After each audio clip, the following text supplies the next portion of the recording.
खुरम हमारे साथ लाइन पर हैं जी। खुरम अस्सलाम वालेकुम। वालेकुम अस्सलाम। क्या हाल है बिलाल भाई, ठीक है? शुक्र अल्लाह पाक का, आप सही खैरियत से हैं? रोज़े अच्छे गुजरे हैं भाई? जी अल्हम्दुलिल्लाह, शुक्र अल्लाह की ज़ात का बिलाल भाई।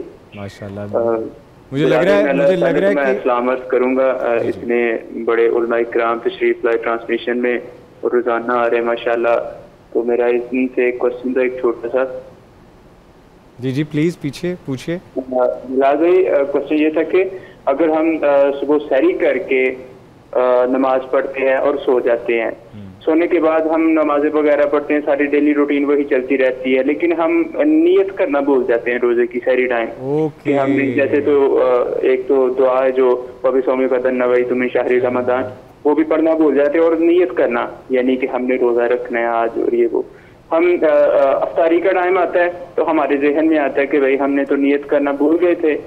तो मेरा प्रश्न ये था कि क्या रोजा हो जाएगा इस तरह के नहीं होगा, क्योंकि नियत हमने नहीं की थी। तो इस पे रहनुमाई फरमाइएगा। बिल्कुल ठीक है, आपका सवाल बहुत ही इन्फॉर्मेटिव था। अलवाइस का गिफ्ट हैम्पर और यूनिवर्स का गिफ्ट हैम्पर आपकी पार्टिसिपेशन के लिए। और मैं इसलिए मुस्कुरा भी रहा था सवाल सुनते हुए कि कई बार मेरे साथ भी ऐसा हुआ है। तो मैं चाहूँगा अलामा साहब पहले आप इसका जवाब दें, फिर अवैस भाई आप भी जवाब दें कि अगर वबिसौम गदिन नवैतुम मिन शहर रमदान हम जो है नियत करते हैं और इसको पढ़ना या दिल में नियत करना अगर हम भूल जाएँ सहरी के बाद, तो क्या जनाब उसके सूरत हाल? नियत का ताल्लुक इरादे से होता है। नियत जो है वो होती इरादे से है। इंसान के फ़हम जो इंसान अमल कर रहा होता है उससे पहले उसकी नियत होती है। ठीक है। अगर आप रमज़ान मुबारक के चाँद नज़र आ जाए तो उसी वक्त 30 रोज़ों की नियत कर ले तो आपकी सारे रोज़े ऑटोमेटिकली ऑन हो जाएंगे जब वक्त दाखिल हो जाएगा। तो अभी भी भाई को चाहिए कि वाकई जो 7 रोज़े रह गए हैं, हमारे सिटी न्यूज़ नेटवर्क के जो हमारे शायद सिपरा भाई हैं, वो रोयत हलाल को देखते हैं, तो उन्होंने आज एक तबसरा भी इस पर किया कि वो चाँद चूँकि बादल होगा पूरे पाकिस्तान में तो नज़र नहीं आएगा, तो 30 का हो जाएगा चाँद। वैसे जो है वो 29 का मुतवक्के है। तो वह जब नज़र नहीं आएगा तो ज़रा उलमा इसके ऊपर जो है वो उसको कबूल नहीं करेंगे और वाक़तन कबूल कर सकते, ये एक अलग मौजू है बहरहाल। तो ये 7 दिनों की आज से रात को नियत कर लें, बाकी 7 दिनों की ऑटोमेटिकली जो ही वक्त दाखिल होगा रोज़ा स्टार्ट हो जाएगा, क्योंकि उसका ताल्लुक नियत के साथ है।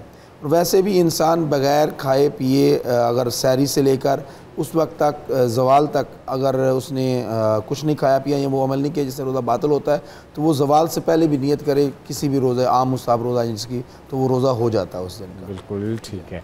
वैसे पे आप क्या कहेंगे इस हवाले से जो सवाल हमारे कॉलर ने किया था? ये सवाल इन्होंने बहुत अच्छा पूछा है और अक्सर आपने भी कहा है और भी लोगों का ये सवाल है, ये उनके जहन में आता है कि भाई हमने आज इस तरह सहरी की है लेकिन नियत नहीं की है ना। वह भी सौमी गदिन नवई तो मिन शहरी रमज़ान, मैं रमज़ान के महीने के कल के रोज़े की नियत करता हूँ, जिसका तर्जुमा ये है उर्दू में या अरबी में। तो असल बात तो यही है कि नियत का माना ही इरादा है, तो इरादे का ताल्लुक़ अल्फाज के साथ नहीं है, दुआ के साथ नहीं है। इरादा तो एक कैफियत का नाम है जो दिमाग में इंसान को आता है। तो जिस बंदे को सुबह सहरी जिसने कर ली, तो इसका मतलब ये है कि उसने इरादा कर लिया कि मैं रोज़ा रख रहा हूँ, तो बस उसका रोज़ा हो गया, यही नीयत है। वाह, ठीक है।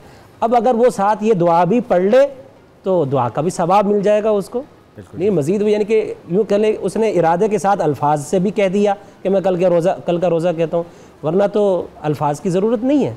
ये इसी तरह जिस तरह नमाज, अब नमाज में भी हम कहते हैं नियत शर्त है और शर्त है, लेकिन हम ये कहें कि भाई ज़ोहर की नमाज़ पीछे इस इमाम की, ये ज़रूरी नहीं है।